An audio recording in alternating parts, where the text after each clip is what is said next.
saya akan memberikan soal yang baru, ya, tapi memang bukan soal yang di-set buat SIMAK UI, tapi buat SBMPTN. Insya Allah sih soalnya nggak beda jauh lah ya. Artinya sama aja lah tingkat kesulitannya.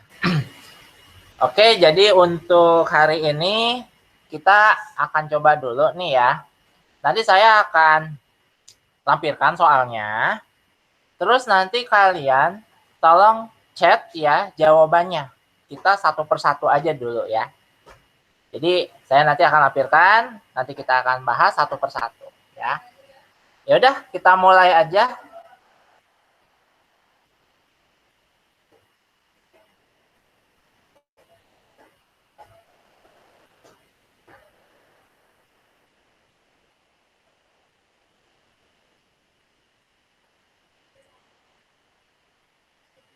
Oke, untuk yang nomor 1 udah pada kelihatan semua ya, insya Allah. Fenomena munculnya area khusus untuk kompleks industri di luar kota dapat dikaji melalui konsep geografi. Silahkan di-chat saja jawabannya apa. Saya akan kasih waktu 3 menitan lah ya, kalau secara rata-rata.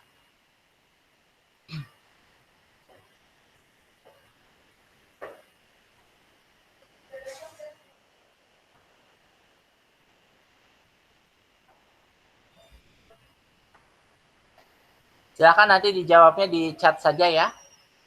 Apakah A, B, C, D, atau E?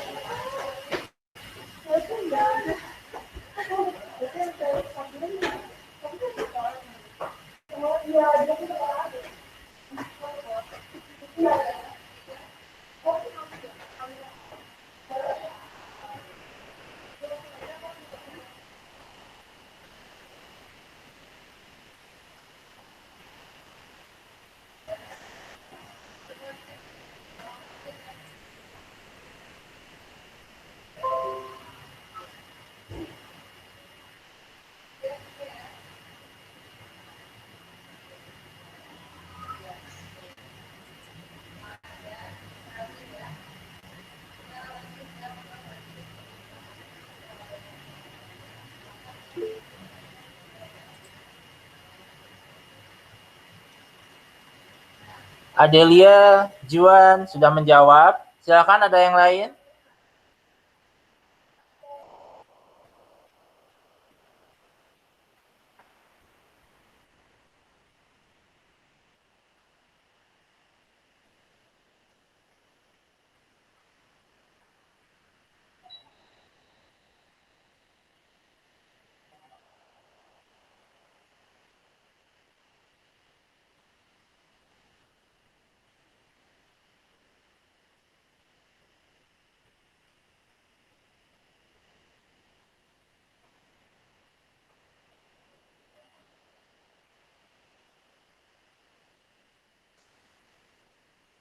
Oke, kita cukupkan untuk yang nomor 1 ya.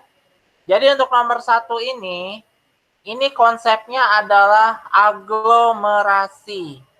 Ya, jadi biasanya aglomerasi ini adalah sebuah konsep geografi yang membahas fenomena berkumpulnya objek-objek yang sejenis atau objek-objek yang saling berkaitan di satu wilayah.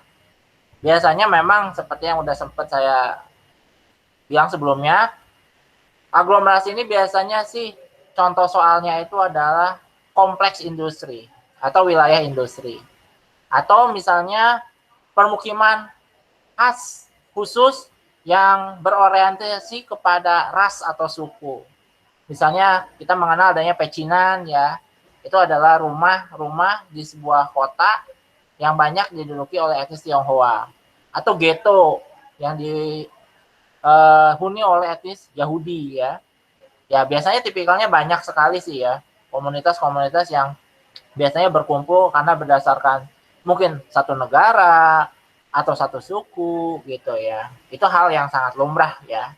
Jadi biasanya ini dibahas di konsep aglomerasi. Nah, berikutnya nih ya, catatannya adalah untuk yang nomor 1, kalau ditanya konsep geografi, Maka sebenarnya yang jadi hitungan hanyalah yang A, diferensiasi area, terus yang B, morfologi, sama yang D, aglomerasi. Untuk yang C tidak ada yang namanya konsep interrelasi. Yang ada adalah prinsip interrelasi. Ya, begitupun yang E. Itu horologi itu prinsip juga ya, dimana ini adalah prinsip komprehensif yang memang sekarang dipakai di era geografi modern yang menjadi standar prinsip para geograf pada saat ini. Jadi C sama E itu adalah prinsip geografi ya. Oke, kita lanjutkan untuk yang nomor berikutnya, nomor 2. Ini adalah rumus Laska ya, rumus Laska. Boleh saya pandu nih ya. Ini kita disuruh untuk mencari jarak epicentrum. Tolong kalian cari dulu selisih dari waktu gelombang sekunder dengan waktu gelombang primer. Dicari dulu selisihnya berapa. Nanti selisih itu dikurangi 1 menit. Setelah itu dikali 1000 kilometer. Tapi jangan salah, kalau selisihnya dalam bentuk menit dan detik, jadikan semua dalam bentuk menit penuh. Ya, itu kuncinya.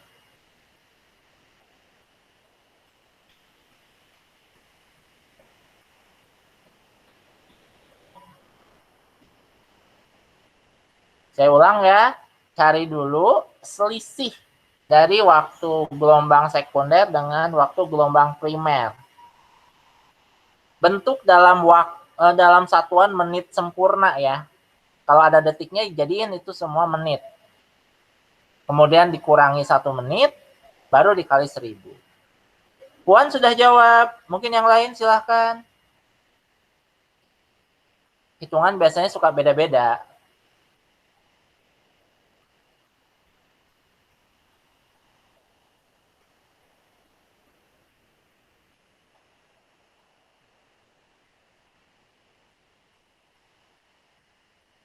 Disimak UI yang kayak begini bisa keluar, tapi berbeda.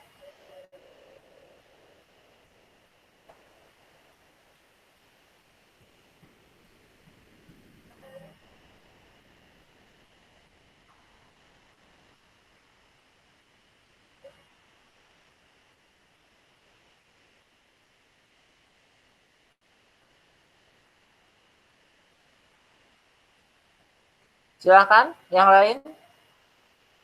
Tolong chat jawabannya.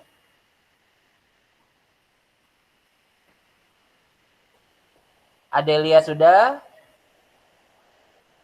Puan sudah.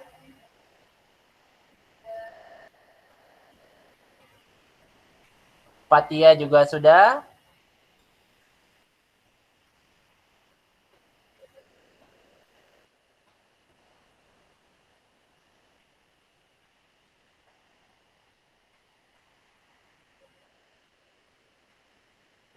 Silakan, saya tunggu. Desti sudah.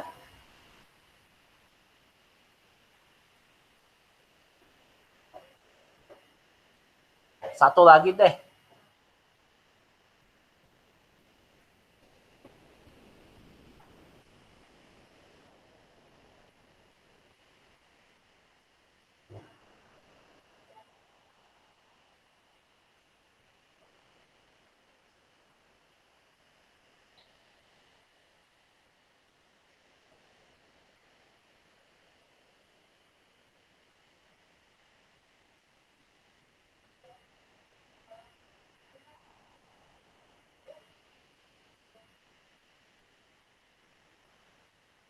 Puan, Adelia, Fatia, Desti. Ada 3 jawaban yang berbeda.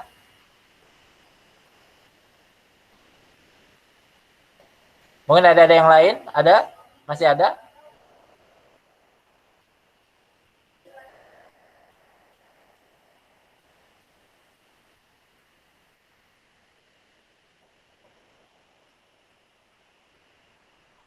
Oke, kita Bahas aja langsung. 20, 17 menit, 25 detik, dan 20 menit, 40 detik. Kalau kita kurang, berarti sekunder dikurangi primer ya, itu kita dapat 3 menit 15 detik. 3 menit 15 detik. Ingat tadi, jangan langsung dikurangin 1 menit. Kita rubah dulu bentuk 3 menit 15 detik itu menjadi menit sempurna. 15 detik itu kan 1/4 menit ya. Karena kan 1 menit itu 60 detik. Berarti kalau 15 detik itu cuma 1/4-nya, alias 0,25 menit. Artinya 3 menit 15 detik itu sama dengan 3,25 menit. Nah, baru dikurang. 3,25 menit dikurangi 1 menit. 2,25 menit. Tinggal dikali 1000. Jawabannya 2250 km. Jadi jawaban Juan yang benar. Juga jawaban Adelia. Ya. Hati-hati, tadi seringnya ya itu bentuk menit detiknya nggak dijadikan menit sempurna. Kalau jawabannya nggak dirubah 3 menit 15 detik, terus kalian langsung kurangi 1 menit, biasanya ada di opsi jawabannya ya. Jadi 2150 km. Karena tadi detiknya lupa untuk dirubah, dikonvert ya menjadi menit gitu. Nanti disimak UI, yang ditanyakan malah bukan jarak episentrumnya ya, tapi malah waktu sekundernya atau waktu primernya. Jadi dibalik, malah kita dikasih tahu nilai E-nya, jarak episentrumnya berapa gitu. Itu yang disimak UI. Kalau kalian punya buku wangsit tuh ya, itu buku kalau kakak ngajar di Bogor sih ya, anak-anak sekolah tuh sebelum era pandemi itu buku yang cukup populer ya. Banyak yang pada punya gitu. Nah, di situ ada sih di kumpulan soal itu ya, termasuk soal simak UI di dalamnya. Itu soal yang menanyakan ya mengenai rumus Saska ini. Cuman di soal simak UI yang ditanya kebalikannya. Itu lebih sulit ya, karena kita membalik rumus gitu. Yaudah, kita lanjutkan berikutnya ya. Untuk yang nomor 2 beres. Sekarang yang nomor 3. Manakah yang merupakan ciri dari tumbuhan wilayah iklim AM? AM ya, di Indonesia menurut Vladimir Koppen. Mana sih karakteristik bioma atau tumbuh-tumbuhan dari wilayah iklim AM? Dipersilahkan.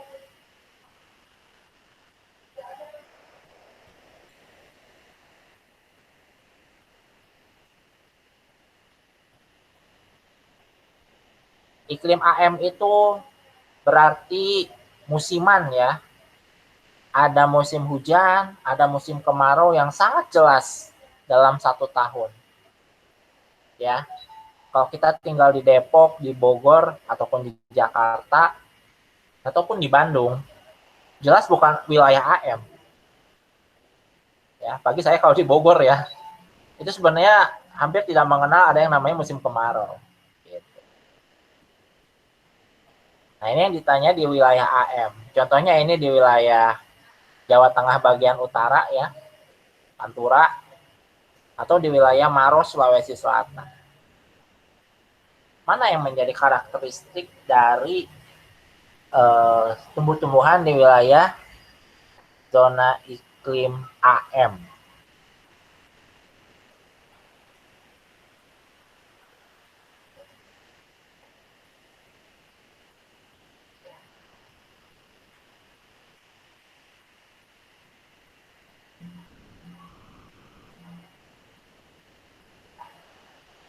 Pokoknya membicarakan keterkaitan tumbuhan dengan iklim, selain Koppen, itu nanti ada Jung Ho.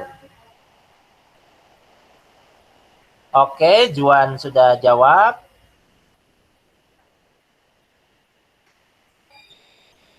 Silakan yang lain. A dan B. Oh.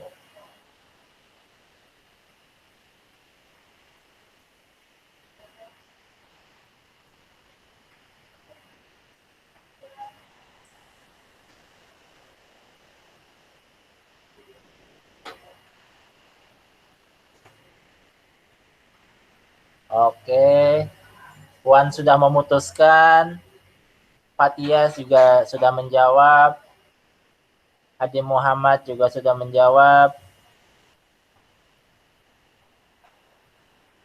Tiga-tiganya beda jawabannya.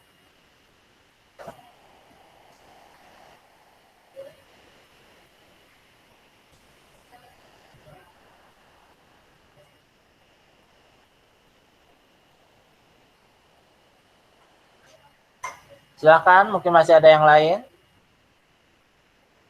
Oke, Adelia juga sudah jawab. Oke, kita bahas deh ya. Wilayah iklim AMC ya, yang paling enak dibahas itu adalah hutan jati alas roban, daerah angker itu. Saya pernah lihat bahasanya di YouTube ya, sering kecelakaan, saya juga pernah lewat situ ya. Itu hutan jati ya.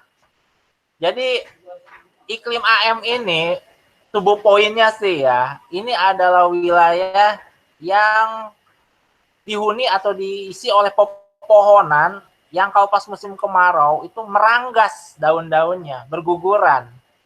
Ya. Jadi kalau secara jawaban sih ini nomor 3, C itu udah menjawab ya. Dia akan meranggas atau menggugurkan daunnya di musim kemarau ya.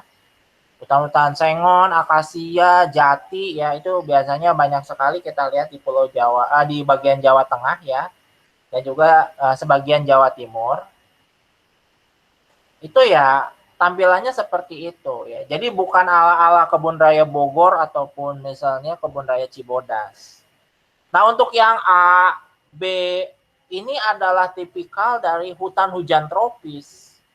Daunnya lebat, membentuk kanopi, rapet ya, kayak payung, terus rapet lagi ya. Jadi sinar matahari itu udah susah tembus ke dasar hutan. Terus karena curah hujannya tinggi, basah terus, seger terus ya, daunnya itu akan evergreen, hijau sepanjang tahun gitu ya. Jadi AB ini merujuk ke hutan hujan tropis. Iklim AF ini kalau di wilayah zona iklim tropis ya. Untuk yang D didominasi padang rumput. Ini kalau padang rumput aja berarti ini bisa wilayah di luar tropis.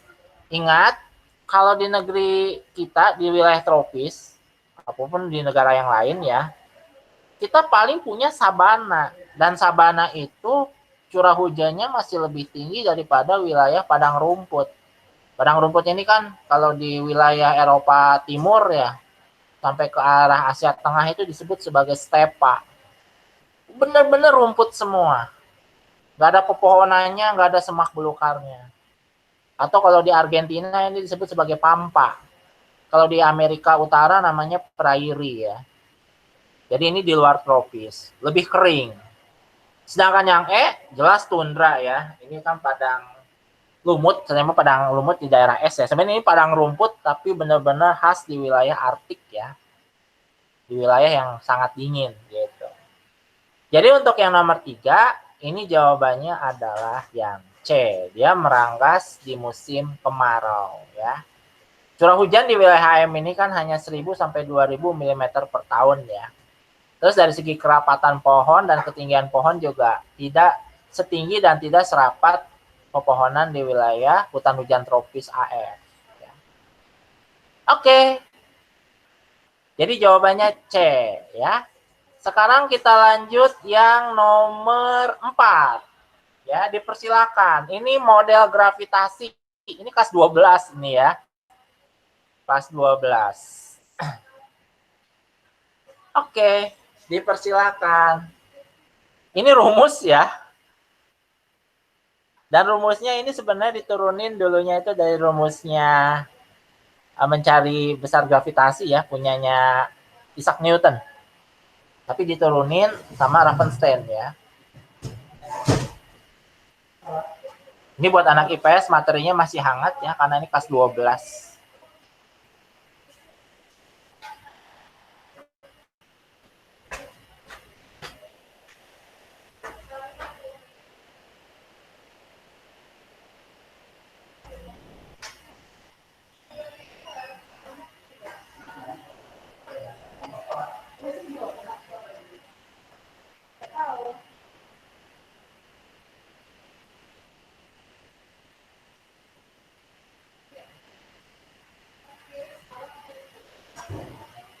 Oke, silakan.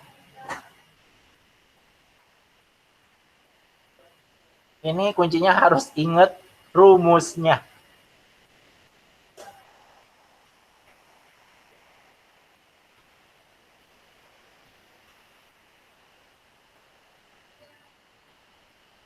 Biasanya kalau ngomongin rumus-rumus interaksi antar wilayah, nanti ada model gravitasi, ada model titik henti, sama ada indeks konektivitas ya.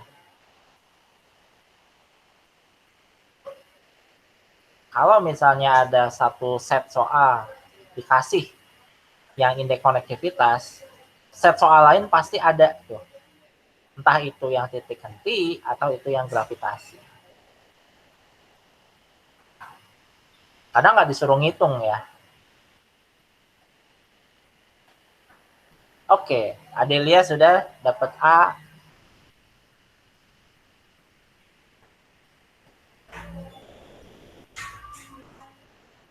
Puan sudah jawab juga.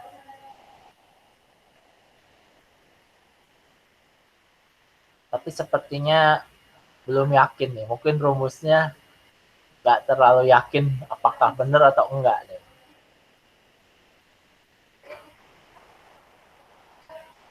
Saya masih tahu aja jawabannya ya di antara yang disebut Adelia sama Juan sih.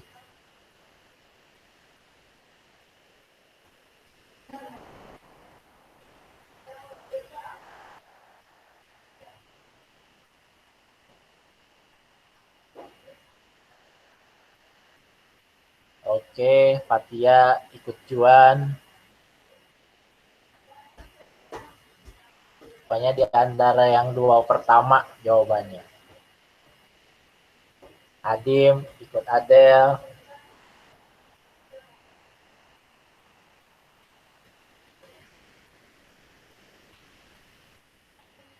Ya mungkin ada lagi.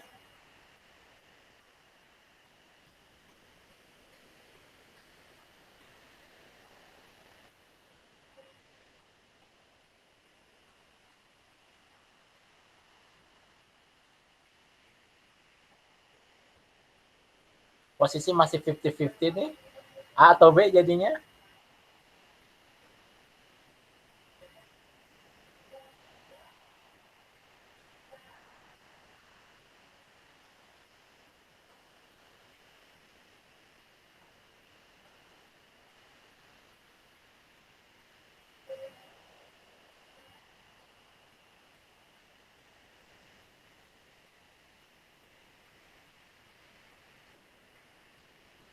Oke, cukup. Desti memilih B. Oke, adik-adik, ini rumusnya ya. Jika ada dua kota, kota A sama kota B. Terus kita, nah, keduanya berhubungan jelas ya. Ada jalur yang menyatukan mereka, menyambungkan mereka. Jadi, kota A dan kota B itu pasti punya jumlah penduduk juga. Jadi variabelnya itu ada dua. Jumlah penduduk sama jarak. Nah, rumusnya, besar interaksi antara kota A dan B itu adalah jumlah penduduk A dikali jumlah penduduk B dibagi jarak kuadrat dari A ke B. Ya. Jadi besar interaksi A ke B itu sama dengan jumlah penduduk A dikali jumlah penduduk B dibagi jarak kuadrat dari A ke B. So, berarti yang berbanding lurus itu yang A. Betul. Ya. Jadi, yang berbanding lurus itu antara besar interaksi yang terjadi itu dengan jumlah penduduk dari wilayah yang berinteraksi. Ya, jawabannya A. Sedangkan jarak itu berbanding terbalik. Ya. Ini nanti ada juga yang soalnya yang menanyakan artinya apa. Jadi, semakin banyak penduduk di wilayah yang berinteraksi, itu akan meningkatkan peluang untuk ya nilai interaksinya, besaran interaksinya. Tetapi kalau jaraknya semakin jauh, maka peluang untuk besaran interaksinya menjadi besar sangat kecil. Malah memperkecil itu ya, nilai interaksi antara dua kota tersebut kalau jaraknya jauh. Gitu. Ya. Jadi yang ke arah positif meningkatkan interaksi itu adalah jumlah penduduk yang banyak. Tapi kalau yang jaraknya jauh, itu malah akan membuat nilai interaksi menjadi kecil. Ini sebenarnya simpel aja sih kalau tahu rumusnya, gitu ya. Jadi kadang-kadang nggak disuruh ngitung, tapi mendeskripsikan suatu rumus. Di geografi ada beberapa rumus ya, jadi ada hitung-hitungannya lah, gitu. Ya. Sudah, kita lanjutkan. Thank you tadi yang udah pada jawab ya. Kita lanjutkan sekarang yang nomor 5. Hati-hati soal ini ya. Jangan kejebak. Apa sih yang menyebabkan perairan laut di wilayah Indonesia Barat kadar garamnya lebih rendah dibandingkan dengan perairan laut di wilayah Indonesia Timur? Jadi kayak Laut Jawa dengan Laut Arafura. Laut Arafura lebih asin daripada Laut Jawa gitu. Itu gara-gara apa? Ya, hati-hati ini opsinya ada beberapa yang logis. Tapi tetap jawabannya hanya satu. Dipersilahkan. Oke, Juan. Sudah jawab. Fatia juga.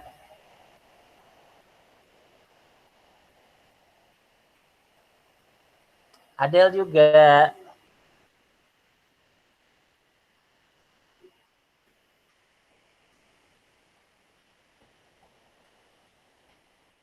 Apakah benar jawaban dari ketiga orang ini?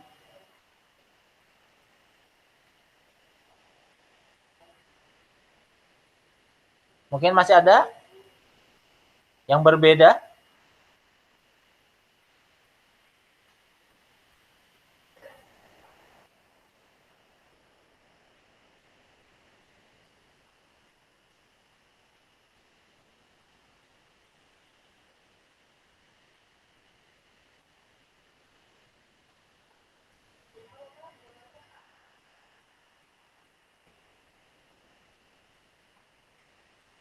Apa ada tambahan?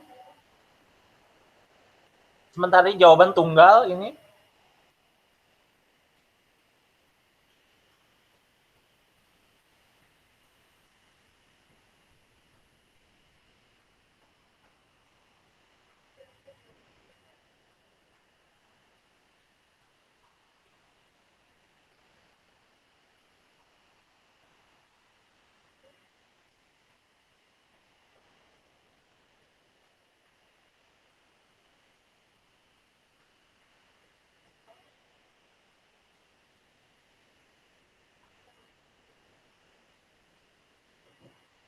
Oke, kita coba saja. Ini jawabannya tiga-tiganya C dan memang benar ya. Jawabannya adalah karena curah hujan yang tinggi.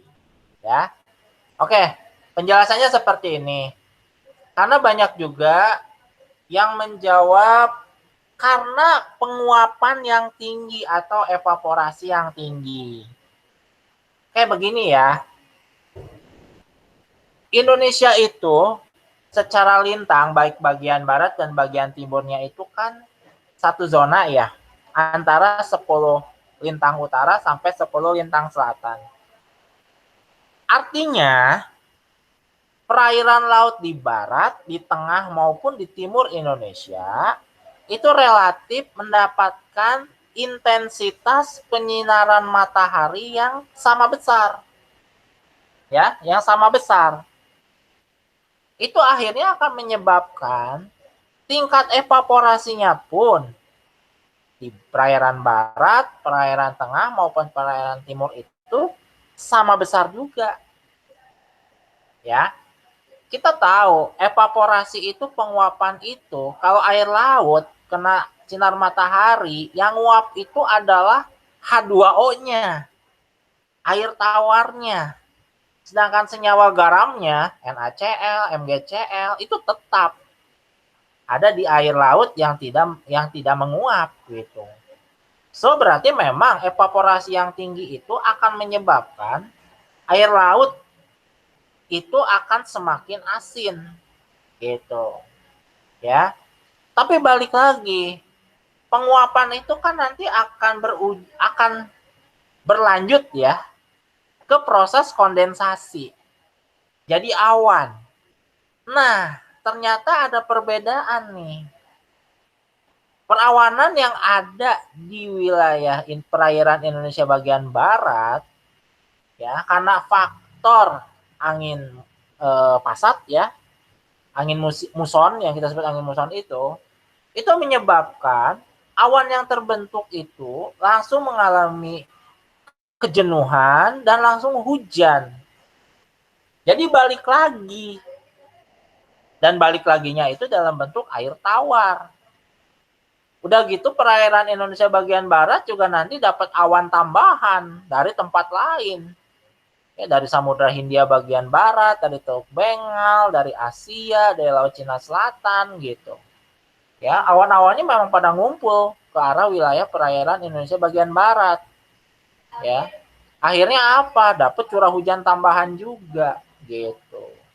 Udah gitu juga di wilayah Indonesia bagian barat kayak di Laut Jawa, Selat Kalimantan, Selat Sunda, Selat Malaka itu banyak banget dapat masukan ya air tawar dari sungai-sungai besar yang bermuara ke laut gitu. Intinya curah hujannya tinggi di wilayah Indonesia bagian barat itu. Tapi untuk Indonesia bagian timur, awan-awan yang terbentuk malah ke bawah pergi duluan gitu. Kalau nggak ke arah Filipina dan Pasifik, ya ke arah wilayah Australia dan wilayah Pasifik Barat Daya, Laut Coral. Hujannya di tempat itu, bukan di wilayah kayak Laut Arafura, misalnya Laut Banda gitu. Jadi akhirnya balik lagi, meskipun intensitas penyinaran mataharinya sama, evaporasinya juga sama, tapi curah hujannya berbeda antara wilayah Indonesia bagian barat dengan bagian timur. Ya seperti itu ya. Oke, good job ya. Yang udah pada jawab C, bagus ya. Jadi nggak kejebak, karena banyak juga yang jawabnya itu yang A, ya, evaporasi yang tinggi. Bukannya salah, emang benar evaporasinya tinggi gitu ya, baik di Indonesia bagian barat maupun timur. Tapi tadi balik lagi, kalau yang di barat langsung jadi hujan juga di situ. Di timur enggak jadi hujan. Oke, kita lanjut ya soal berikutnya. Di set yang pertama, beres nih nomor 6. Kontur plogging merupakan salah satu metode konservasi tanah secara apa?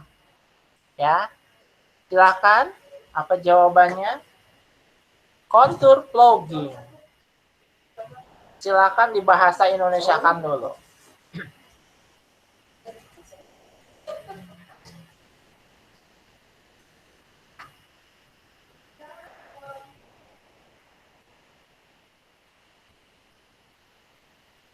Oke, Adelia sudah jawab.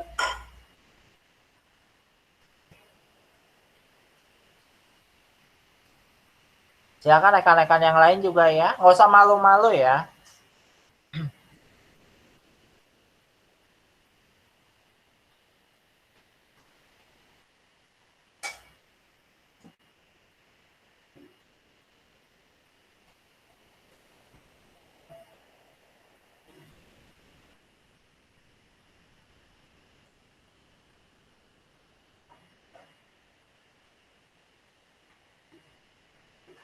Jadi kalau metode konservasi tanah atau lahan, pilihannya paling cuma 3, ya. Hanya 3. Nah, kalau contour vlogging, masuk yang mana tuh dari ketiganya?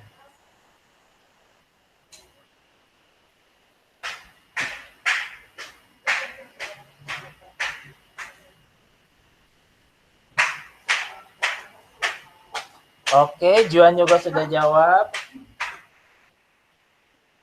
Ada lagi?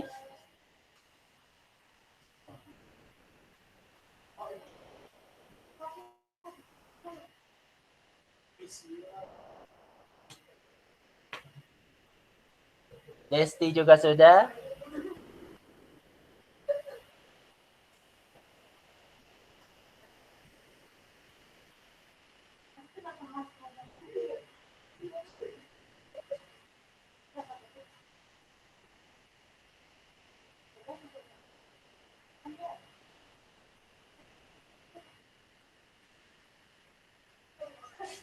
Oke, Adim juga sudah jawab. Kita bahas aja deh. Ada A dan ada yang B. Kita lihat.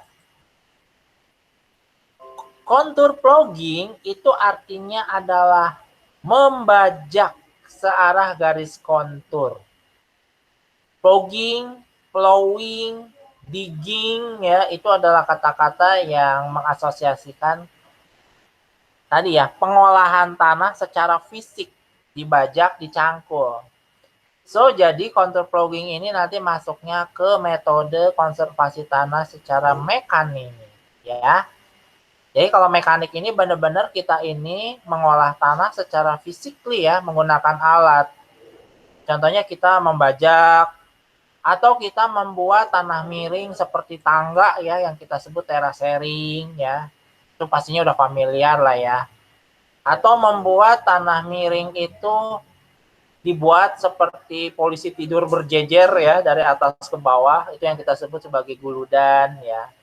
Atau Anda membuat saluran air irigasi ya, drainase, itu juga sama, itu mekanik ya. Kalau untuk yang vegetatif biasanya ini sangat berkaitan dengan kegiatan tanam menanam. Contohnya kita menanam tanaman keras di wilayah yang berlereng yang kita sebut sebagai buffering ya.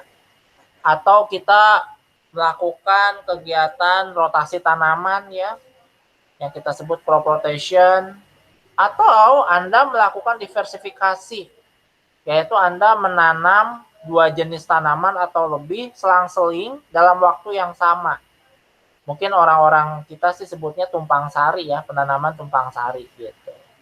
Nah, itu yang vegetatif. Kalau kimiawi udah jelas ini sangat terkait dengan kegiatan pemupukan saja. Baik itu menggunakan pupuk-pupuk organik maupun pupuk-pupuk kimia ya.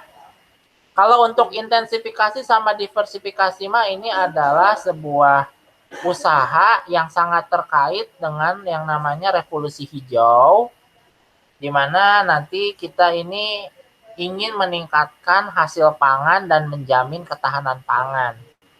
Kalau intensifikasi caranya adalah memperluas atau menambah area pertanian. Kalau diversifikasi ini lebih mirip yang tadi saya bilang kayak tumpang sari itu ya. Jadi dalam satu musim, dalam satu periode kita nanam bareng-bareng beberapa jenis tanaman. So, jadi untuk contour vlogging jawabannya adalah mekanik ya. Oke, untuk set pertama beres. Mari kita lihat dulu deh sekilas pembahasannya ya. Nanti kalian ini dapat biasa lah ya PDF-nya. Jadi untuk yang nomor 1 kita review itu kan konsep geografi ya. Yang termasuk konsep geografi itu ada aglomerasi, lokasi, jarak, keterjangkauan, morfologi, pola, nilai kegunaan, interaksi, interdependensi atau ketergantungan ini ya. Diferensiasi area dan keterkaitan ruang. Ini konsep geografi yang umum ya. Nah, kalau untuk yang rumus mencari jarak epicentrum itu ya, ini lebih enak kelihatannya kan ya. Ada tulisannya ya. Nanti kalau di soal simak yang udah keluar itu, E-nya yang diketahui. Yang ditanya kalau nggak waktu primer, waktu sekunder, ya waktu primer gitu. Ini butuh ketelitian ya. Bayangin dari kita balik gitu ya. Tentu tidak akan semudah kita mencari gitu. E-nya diketahui, yang ditanyanya yang ini. Kalau nggak waktu sekunder ya waktu primer gitu. Itu teknik perhitungannya benar-benar harus tepat ya. Lagi nanti jawabannya menit sempurna. Kita pecah jadi menit dan detik gitu kan. Ya, makanya nanti dipersilahkan ya kalau kalian nanti dapat soalnya dicoba aja. Atau ya ini aja pakai soal yang ini ya. Kalian hitung-hitung gimana caranya dapat tapi kita pengen dapat nanti waktu primernya itu adalah 20, 17 menit, 25 detik. Cara ngitungnya gimana gitu ya. Oke. Ya, jadi ini ingat nih ya, 3.15. Jadi 3 menit 15 detik itu harus dijadikan menit penuh ya, dibulatkan jadi menit penuh. Nah, berikutnya untuk yang tadi ya, vegetasi yang ada di wilayah iklim AM ya. Biasanya saya sih ngambilnya hutan jati tuh ya, contohnya itu. Pohonnya lebih pendek dibandingkan dengan yang ada di hutan hujan tropis ya. Juga lebih renggang. Penyebab utamanya adalah curah hujan yang lebih rendah. Kalau pertanyaannya, Kak, kalau suhunya gimana? Suhunya sama. Karena kita dalam satu zona lintang yang sama antara 10 LU sampai 10 LS. Artinya intensitas sinar mataharinya pun sama. Nggak beda jauh.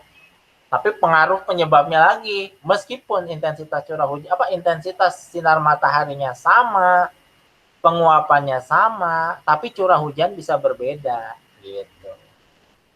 Ya.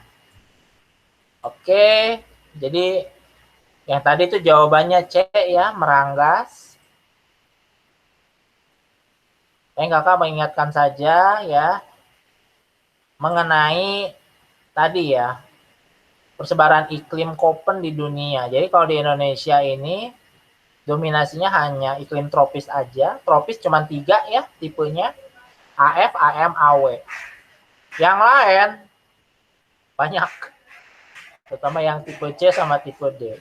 Tapi kita fokusin aja ke sini ya, karena ini adalah wilayah zona kita, negeri kita. Dan bisa kita lihat juga, ini dominannya warnanya itu biru, AF ya. Jadi mayoritas wilayah Indonesia iklimnya AF.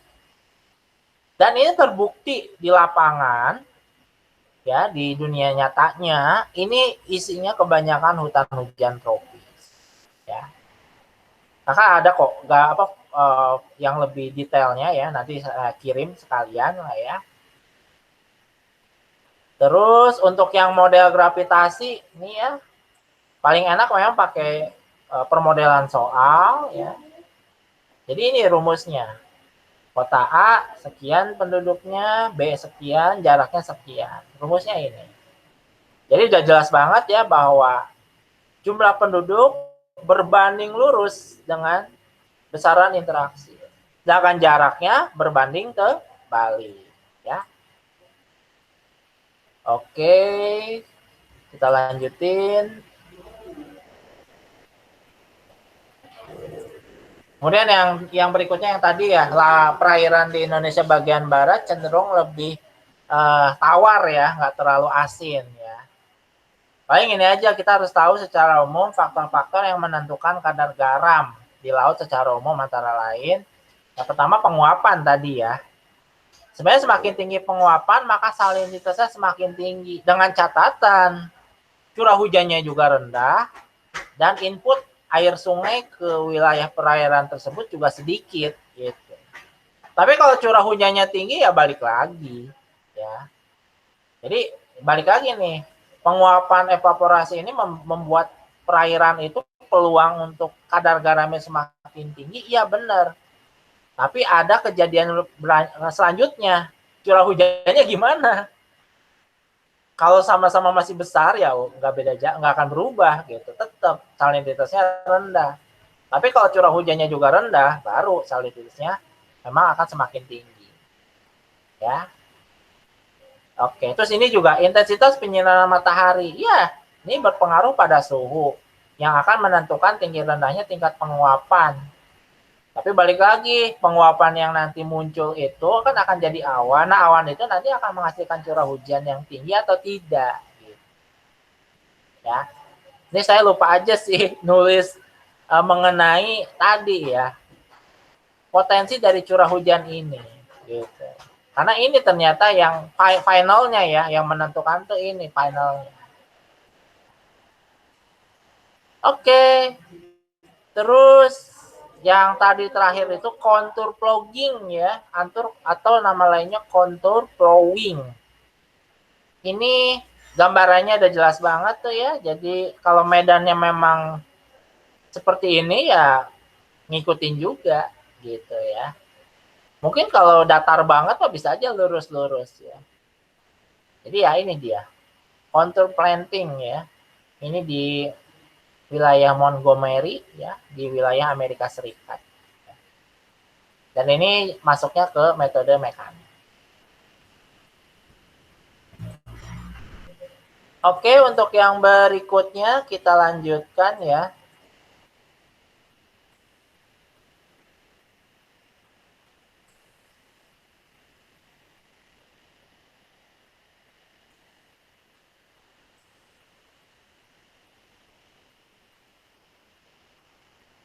Oke, untuk yang nomor 7 dipersilahkan jenis pelapukan yang sering terjadi di wilayah yang mempunyai amplitudo suhu harian yang tinggi.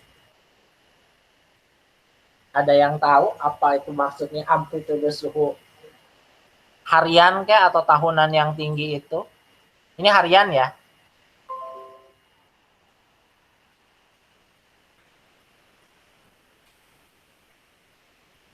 Itu nanti masuk kategori pelapukan apa di wilayah yang amplitudo suhu hariannya tinggi?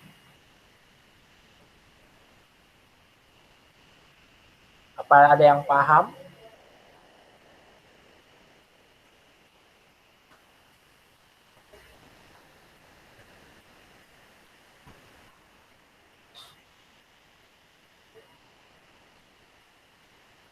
Oke, Juan sudah jawab.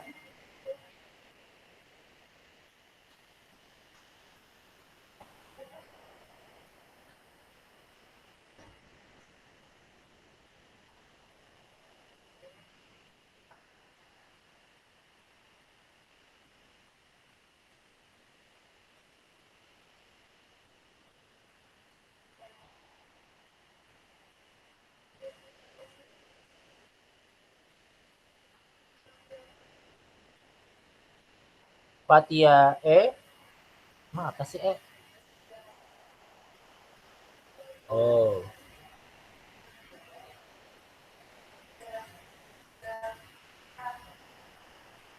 Silakan ada lagi?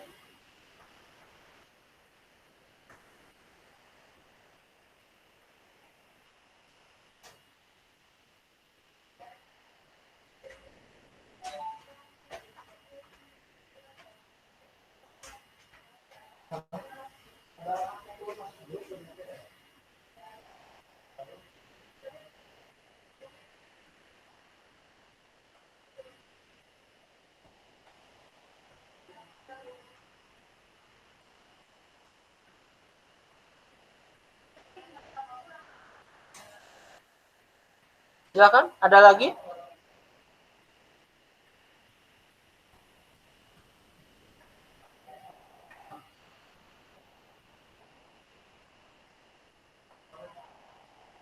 Oke, cukup. Adelia juga sudah jawab.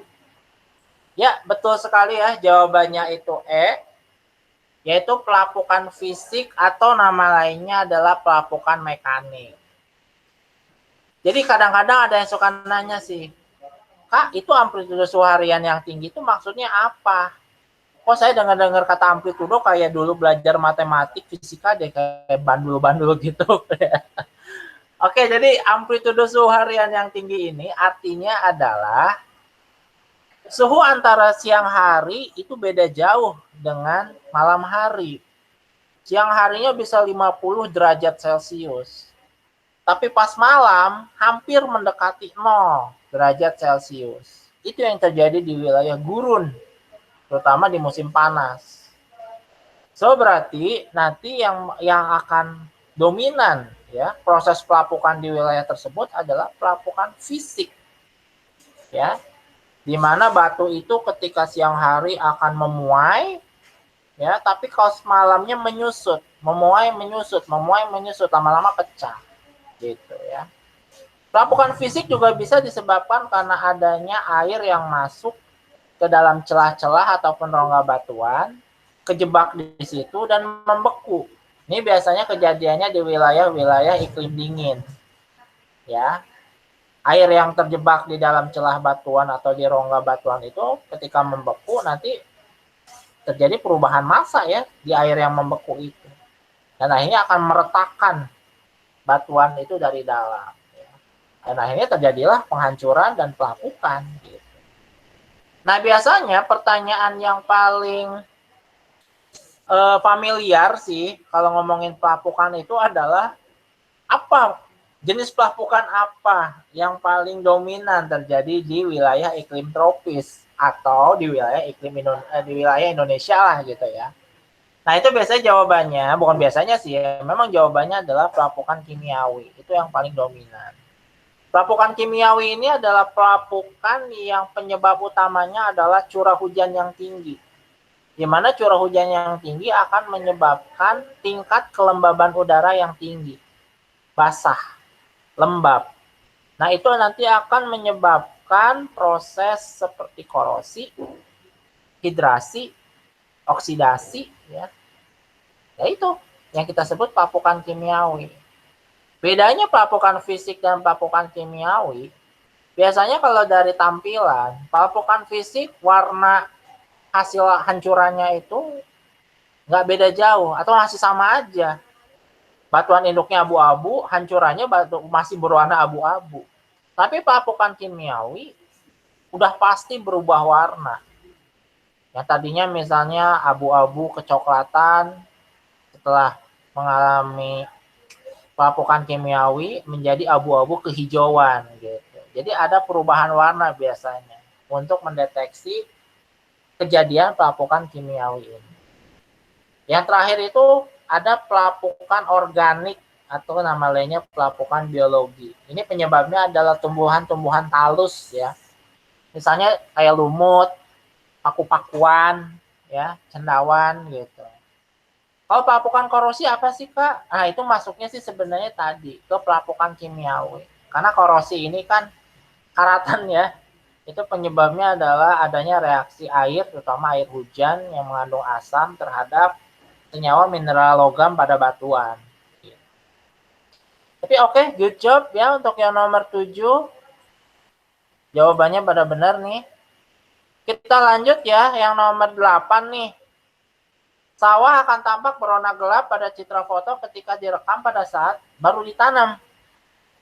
Terus nanti kalian rekam lagi di masa yang berbeda nih, yaitu pada masa panen. Dan warnanya berubah, jadi lebih cerah.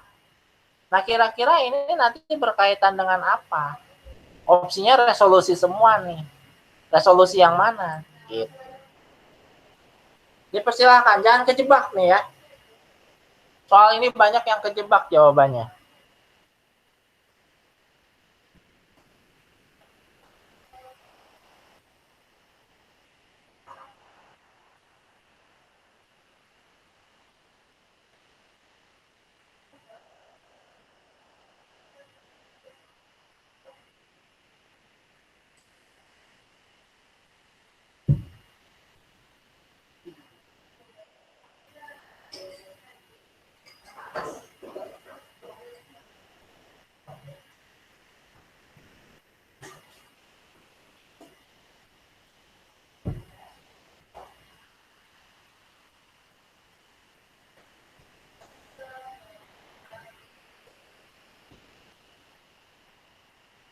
Ya, bagaimana? Kira-kira resolusi yang mana? Ini di bagian indraja ya. Ini kelas 12 sama kelas 10 ada nih ya.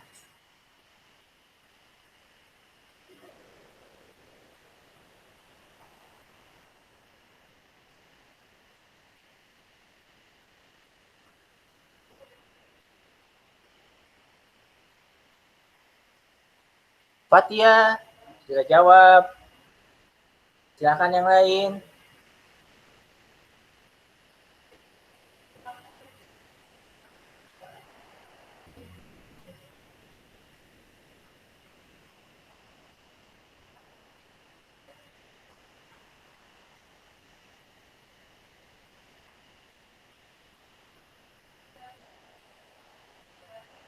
Adelia putuskan itu diantaranya ada yang benar.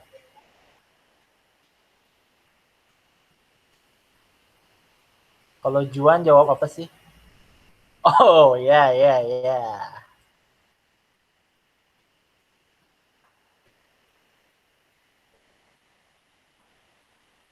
Ada lagi?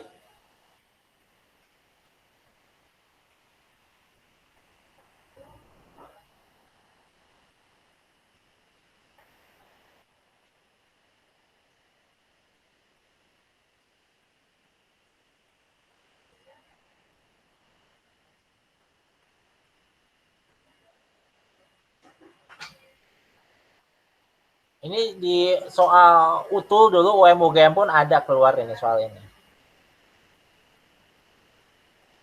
Silakan. Ada pendapat lain?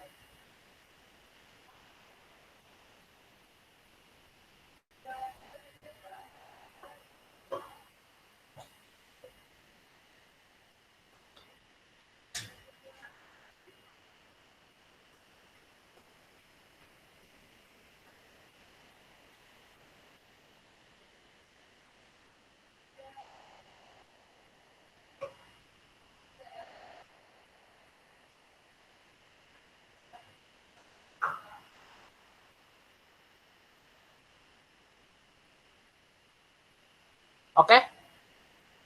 Jadi di sini yang benar adalah Fatia ya. Jawabannya juga udah mantep. D. Yakni resolusi tempora. Oke, begini. Kita kenapa nggak jawab yang resolusi spektral? Padahal ini berkaitan dengan Rona, gitu ya. Kuncinya adalah kegiatan pemotretan ini dilakukan di waktu yang berbeda, tapi objeknya sama, gitu. Kalau waktunya sudah berbeda dan akhirnya menghasilkan perbedaan, tentu jatuhnya gara-gara kita motonya di waktu yang berbeda.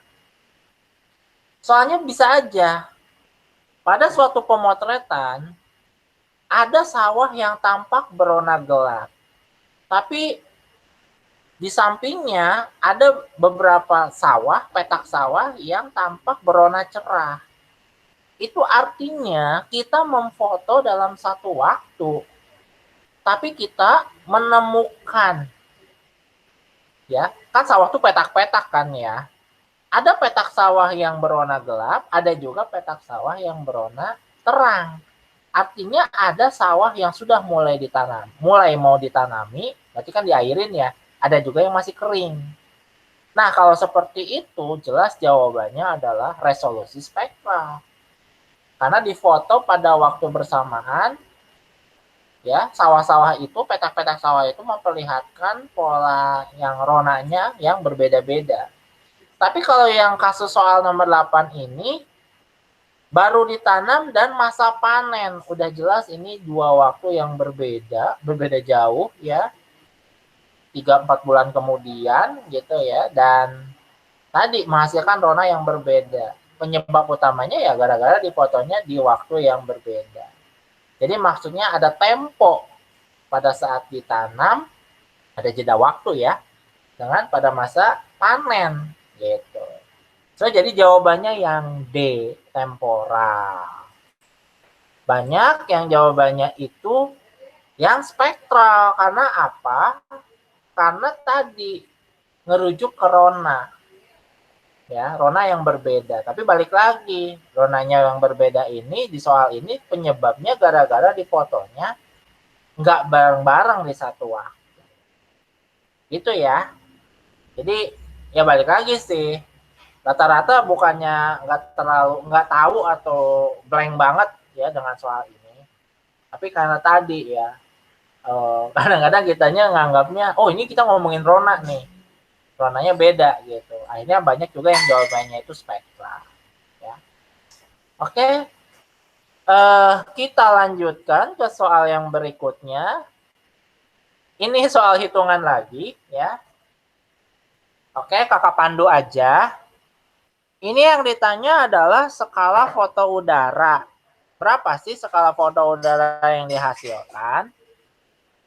Rumusnya itu, skala foto udara sama dengan panjang fokus kamera dibagi selisih ketinggian pesawat dengan ketinggian objek. Dalam hal ini tank ya. Jadi kakak ulang ya. Skala foto udara itu sama dengan panjang fokus kamera dibagi selisih ketinggian antara pesawat dengan ketinggian tank.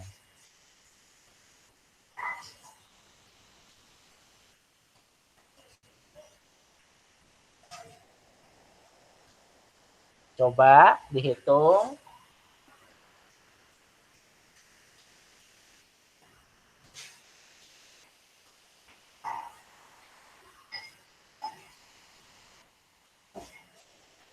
Puan sudah jawab, B.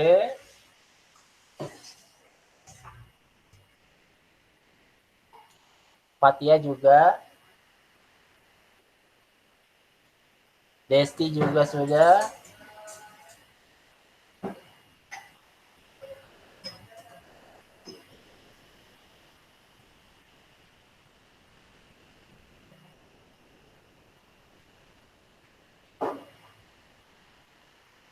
Sejauh ini jawabannya tunggal ya.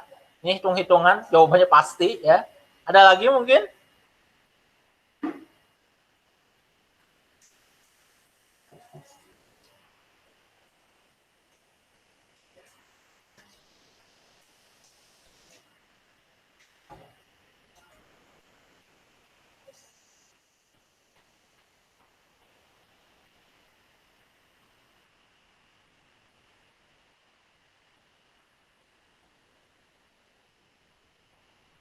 Apakah ketiganya benar?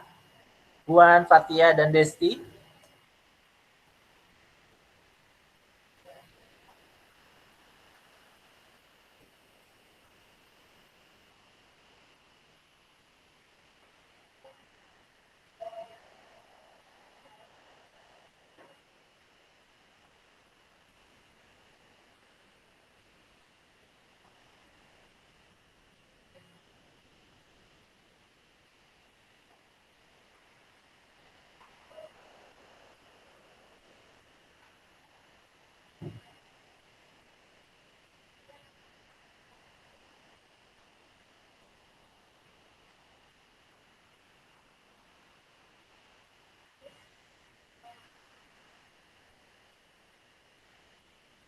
Oke, ada lagi?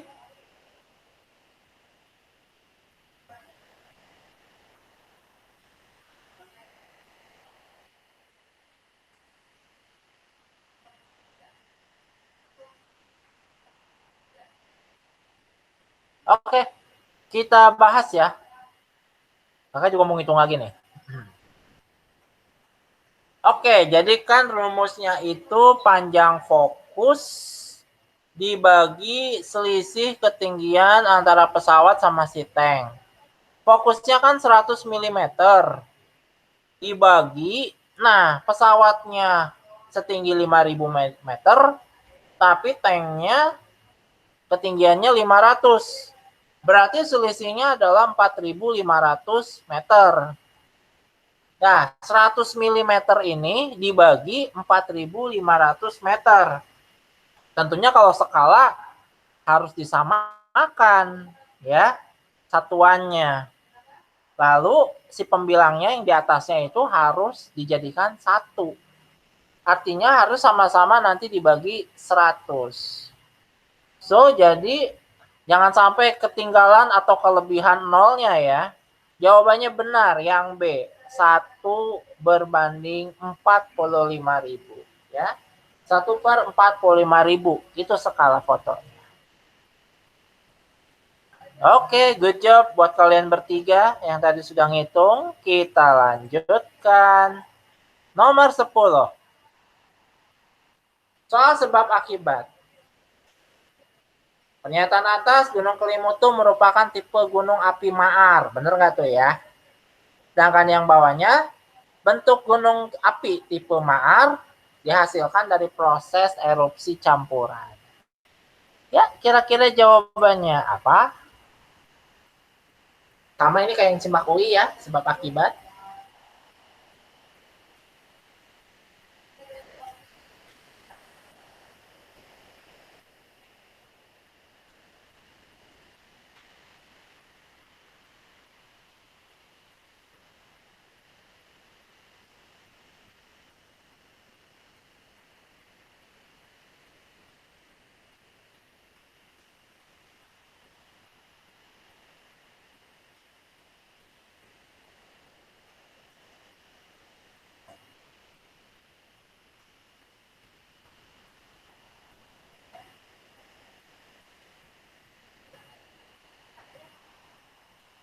Tipe maar itu yang biasanya kawahnya gede banget. Hingga akhirnya membentuk danau vulkanik.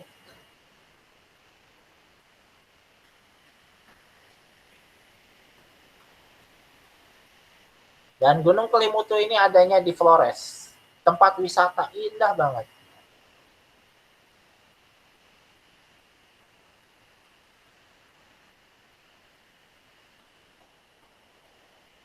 Desti sudah jawab.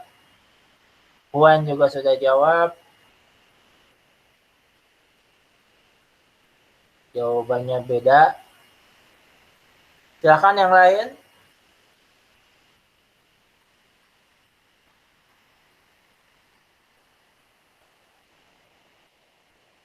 Di tipe maar itu ada danau vulkaniknya. Jadi kawahnya itu gede banget dan sering terisi air ya, membentuk danau vulkanik. Oke, Puan diganti lagi.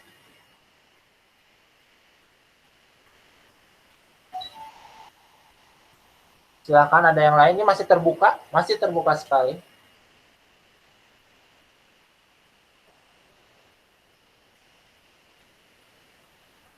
Soal-soal yang seperti ini kalau bisa sih bisa kejawab ya, karena bobotnya gede. Tapi kalau salah juga hati-hati, jadi gede juga. Adelia masih ragu antara dua opsi.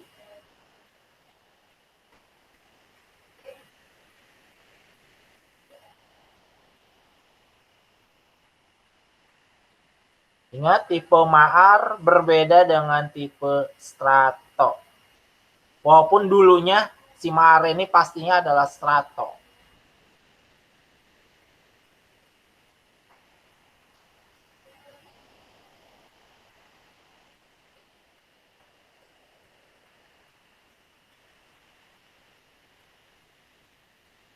Oke.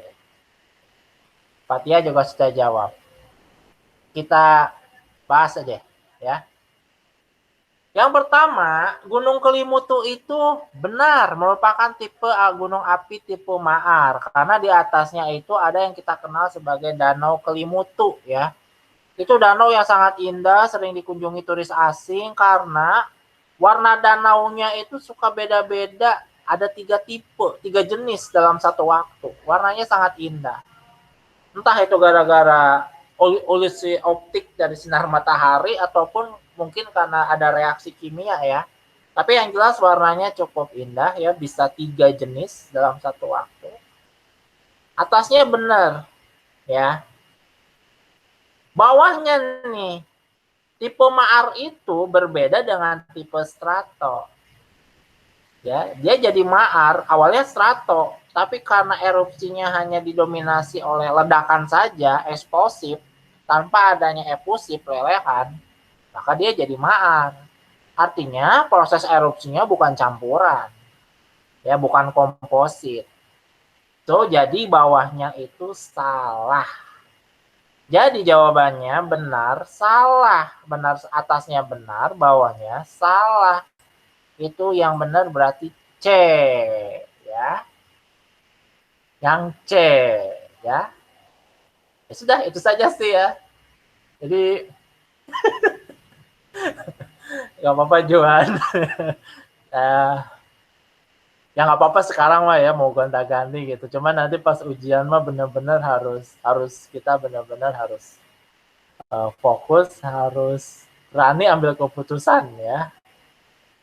Oke, jadi itu saja kita lanjutkan ya. Sekarang yang nomor 11 ya, saya nggak tahu deh ini apa kalian familiar dengan klasifikasi sungai berdasarkan geologi ya. Ini soalnya dulu-dulu sih legend ini ya. Tapi sekarang udah jarang keluar. Nah, kira-kira kalau mau dijawab nih jawabannya apa ya Sungai Antecedent ini? Ini kalau mau nyari, contohnya mungkin ada di Kali Serayu yang lewat Kebumen. Iya daerah Kebumen ya, Jawa Tengah.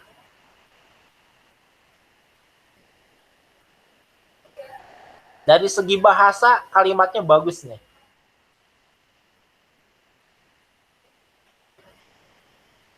Mungkin kalian punya feel ini kira-kira jawabannya apa meskipun mungkin nggak tahu itu Sungai Antecedent itu apa. Ya.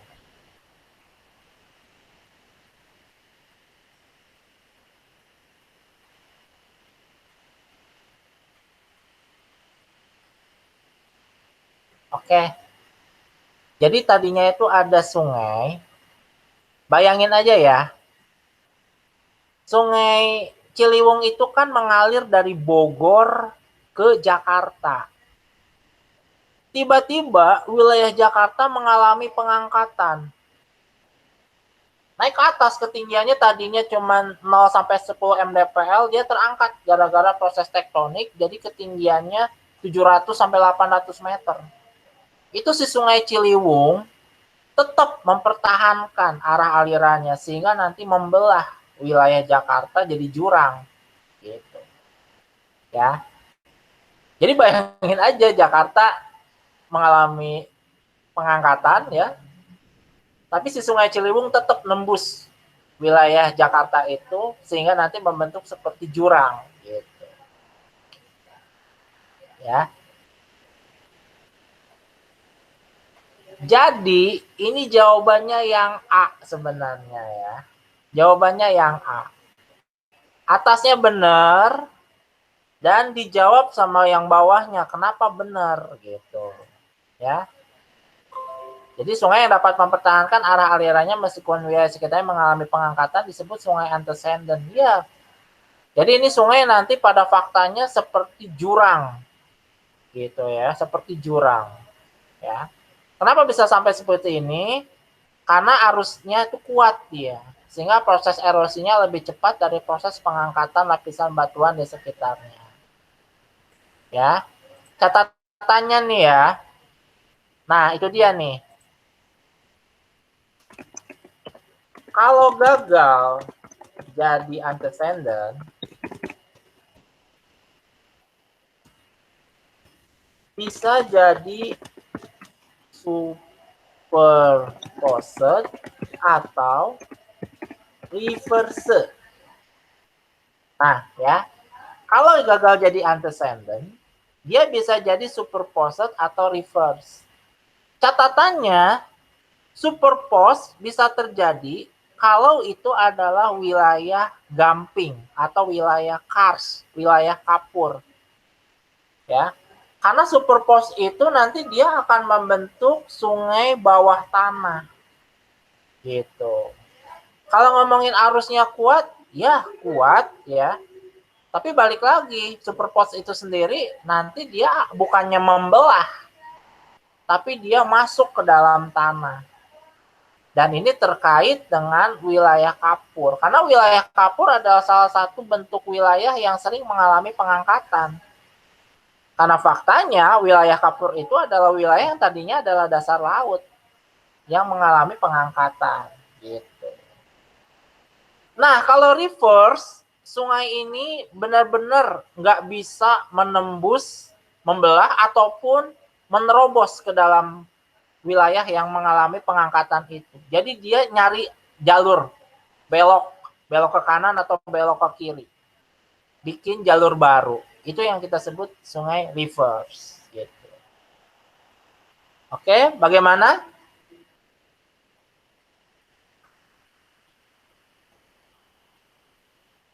Adel, informasinya? Ya, jadi itu tambahannya ya. Dia harusnya memang kuat sekali, tapi balik lagi, dia nanti menerobosnya bukan membelah, tapi masuk ke dalam tanah ya, ke dalam batuan, membentuk sungai bawah tanah. Dan ini jamak terjadi di wilayah Kars.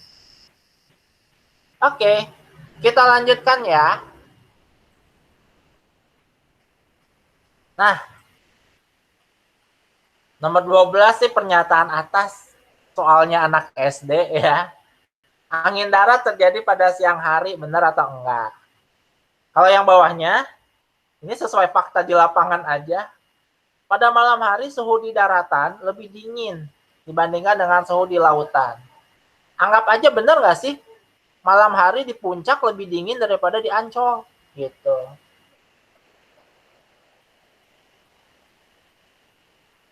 Saya kira ini bisa kejawab lah ya.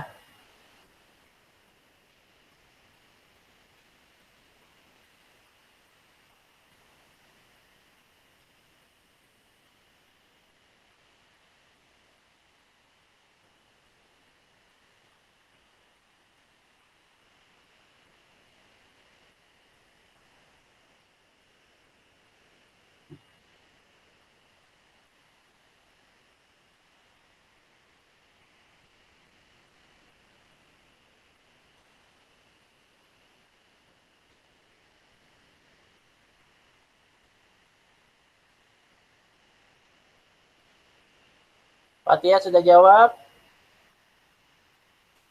Logikanya masuk lah ya. Terutama yang pernyataan bawah tuh.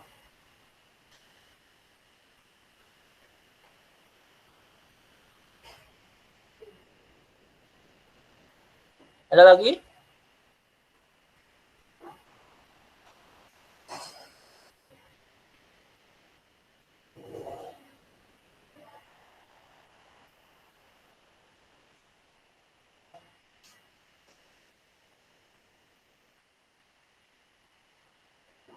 Oke. Kita cukup. Ada sama Fatia sudah jawab dan itu jawabannya benar ya. Jadi pernyataan atas angin darat mah pas malam hari ya. Pas malam hari, bukan siang hari. Jadi salah. Yang bawah benar ya. Jadi pas malam hari itu daratan itu akan lebih dingin dibandingkan wilayah laut atau pesisir. Kenapa? Karena di malam hari wilayah pesisir atau lautan itu masih terkena efek penguapan. Jadi panas yang ada pada benda cair itu akan lebih lama lepasnya gitu dibandingkan dengan pada benda solid atau padat. Jadi di siang hari daratan bakal panas banget daripada laut. Tapi pas malam panas yang sudah terkumpul oleh daratan itu akan cepat dilepas lagi. Beda dengan yang di air laut gitu. Oke, jadi fakta di lapangan aja sih bandingin antara Ancol di malam hari dengan puncak di malam hari dalam kondisi cuaca yang sama-sama cerah lah ya gitu. Oke, nomor 13 sekarang ini membicarakan teori lokasi industrinya Alfred Weber. Mana nih karakteristik industri yang lebih suka mendekati lokasi bahan mentah? Karakteristiknya yang mana?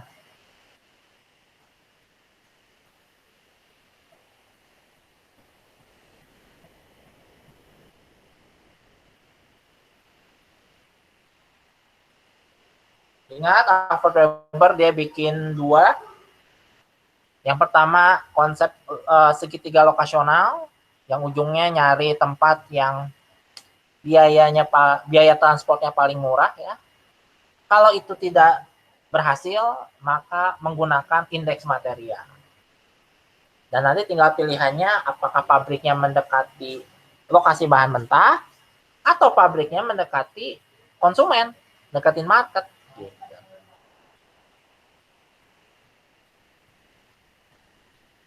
Oke, good job.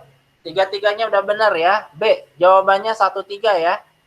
1-3, betul sekali. Yang 2-4-nya ini yang mendekati market ya. Oke, kita lanjut yang nomor 14. 14 langsung aja deh saya yang bahas ya. Karena kepotong. Berikut ini data yang dapat diambil dari piramida penduduk. Piramida penduduk itu kan dibangun dari dua sumbu, Y sama X. Y-nya itu usia, X-nya itu jumlah penduduk. Jumlah penduduk dari wanita dan juga dari prianya kan. So, berarti kalau kita mau ngitung seks rasio, itu ada datanya dari piramida penduduk. Karena seks rasio itu jumlah pria dibagi jumlah wanita dikali 100. Jumlah prianya ada, ya, jumlah wanitanya juga ada dalam piramida penduduk tersebut. Jadi bisa kehitung. Yang keduanya dependensi rasio. Ini juga bisa. Karena dependensi rasio itu kan jumlah penduduk usia non-produktif dibagi jumlah penduduk usia produktif. Kurungin dikali 100. Kan di piramida penduduk kita bisa tahu berapa jumlah penduduk yang dari 0 sampai 14, terus 15 sampai 64, dan yang di atas 64. Jadi ada datanya, bisa nih ya, angka ketergantungan ini bisa kita dapatkan. Terus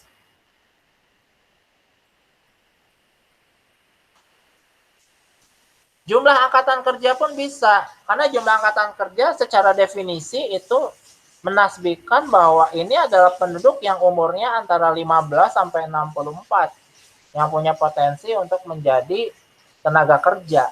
Ini bukan jumlah tenaga kerja ya, angkatan kerja. Ini ada, bisa kehitung. Nah, yang nggak ada itu adalah angka kematian bayi, infant mortality rate. Di piramida penduduk tidak ada ya angka kematian, jumlah kematian bayi, tidak tersaji itu informasinya. So, berarti untuk yang nomor 14 itu jawabannya adalah yang A. Ya. Terakhir deh nih, yang mangrove. Kira-kira mangrove, hutan bakau, adanya di tempat yang mana nih? Nomor 15 ini. Ini terakhir nih. Silakan kira-kira kalian mau jawab apa? Ada opsi yang belum dipakai dari tadi tuh opsinya.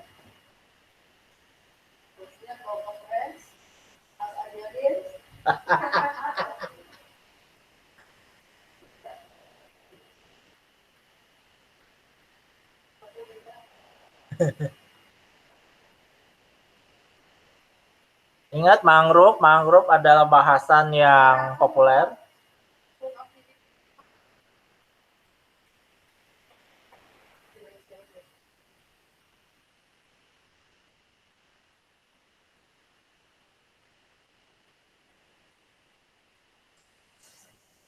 Biasanya pilihannya kalau ditanya mangrove, bisa terumbu karang, bisa estuaria, bisa padang lamun.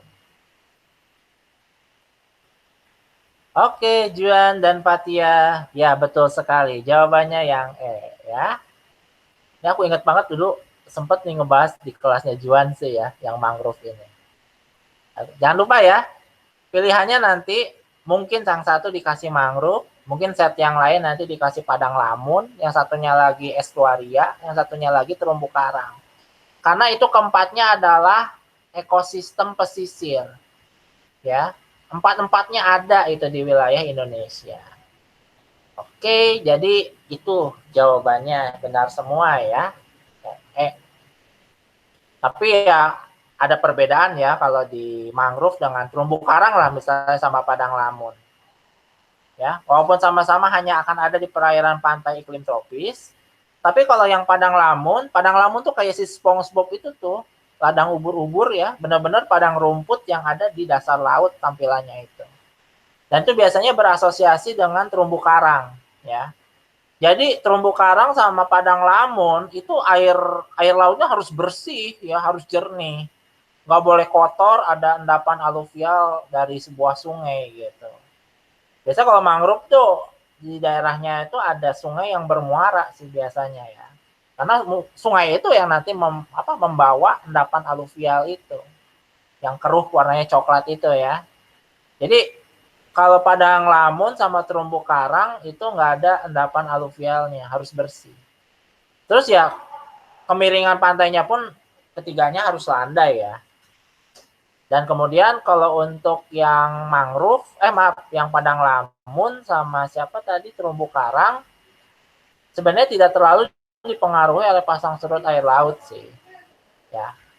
Tapi ya di beberapa tempat apakah ada yang jelas sih padang lamun sama terumbu karang benar-benar ada di tempat yang selalu tertutup oleh air laut gitu. Kalau mangrove kan memang kadang-kadang susut, kadang-kadang enggak gitu ya, enggak selalu terendam gitu. Dan biasanya malah mangrove ini yang menjadi batas dari pasang surut air laut di sebuah pesisir. Oke adik-adik semua, paling itu saja ya. Makasih banyak ya. Ini pertemuan kelas yang terakhir ya untuk proses SG 2020. Saya harap adik-adik semua sehat ya. Nanti di hari Rabu kan ya, kita adik-adik akan menghadapi ujian gitu ya. Saya doakan kalian lancar semua gitu ya. Pokoknya besok istirahat ya, tenangkan pikiran, persiapan, karena kalian kan nanti juga ujiannya di rumah ya. Oke, paling itu aja. Saya kembalikan lagi kepada kakak host dari SG Nusantara. Makasih banyak ya semuanya. Saya doakan sukses semuanya. Terima kasih Kak Kusuma. Sama-sama. Semangat ya teman-teman. Mohon maaf juga kalau selama ini kakak ada salah.